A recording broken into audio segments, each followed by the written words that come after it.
Hi అండి, happy weekend. ఎక్కువ stress తీసుకుంటున్నారా? డ్యూటీలో వర్క్లోడ్ ఎక్కువైందా? ఈ వీక్ మొత్తం పని ఎక్కువ చేశారా? మీకు ఇచ్చే ఒక సలహా నేను, ఈ వీకెండ్ ఇవాళ కానీ రేపు కానీ కే ర్యాంప్ సినిమాకి వెళ్ళండి. కిరణ్ అబ్బవరం చింపి చింపి చింపి చాటు చేశాడు యాక్టింగ్లో. అసలు ఏమన్నా కామెడీయా, ఏమన్నా సెంటిమెంటా, అసలు ఏమన్నా కిరణ్ అబ్బవరం దూకుడా, సూపర్ అండి. నేను చెప్తున్నా, చూసి చెప్తున్నా, సినిమా మాత్రం కెవ్వు కేక, అంత సూపర్ ఉంది. హైదరాబాద్ లైఫ్ ఎలా ఉంటుందో తెలుసు అందరికీ. అందుకే ఈ వీక్ మొత్తం కష్టపడ్డారు కదా, ఇవాళ ఈవినింగ్ అన్న రేపు మార్నింగ్ అన్న కే-ర్యాంప్ సినిమాకి వెళ్ళండి. వెళ్ళి అప్పుడు మీరు చెప్తారు నేను చెప్పింది 200% కాదు, 1000% కరెక్ట్ అని.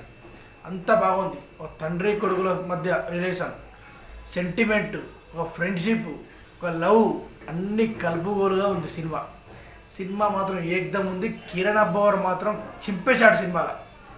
ఇంతగానే చెప్తారు తీసుకోండి, అంత టూ మచ్ ఉంది సినిమా. ఎక్సలెంట్, నాకైతే చాలా నచ్చింది. ఈ వీకెండ్ మీరు స్ట్రెస్ నుంచి రిలీఫ్ అవ్వాలని చెప్తున్నా. ఈ వీకెండ్ హ్యాపీ చేయండి, ఫ్యామిలీతో వెళ్ళండి, ఫ్యామిలీ పిల్లలతో వెళ్ళండి. అంత బాగుంది సినిమా. యూట్యూబ్ ట్రైలర్ చూసి ఫ్యామిలీతో వెళ్ళొద్దు అనుకోకండి, ట్రైలర్లో మాత్రమే ఉంది అట్లా బూత్, ఒక 2-3 బూతులు. సినిమాలో బూతులు లేవు.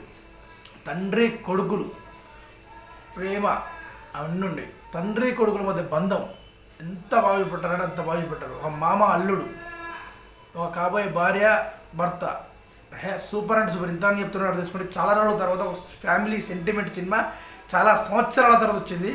ఈ సినిమా అస్సలు మిస్ కావద్దు. నా భయం ఏంటంటే నేను పడ్డ ఆనందం పక్కోడు కూడా పడాలి ఆనందం అనేది తాపత్రంతో చెప్తాను అంతే. దీనివల్ల నాకు రూపాయి వచ్చే లాభం లేదు, ఏం లేదు. నేను పడ్డ ఆనందం పక్కోడు కూడా ఆనందం పడాలి. మనం కడుపు నుండి తింటుంది, పక్కోడు తినాలి అనే ఉద్దేశం నాది. అలాగే అంతగానే చెప్పడానికి కారణం ఒకటే, కే-ర్యాంప్ సినిమాకు ఫ్యామిలీతో పాటు వెళ్ళండి. రేపు ఇవాళ సాయంత్రం రేపు అయినా. Okay, bye.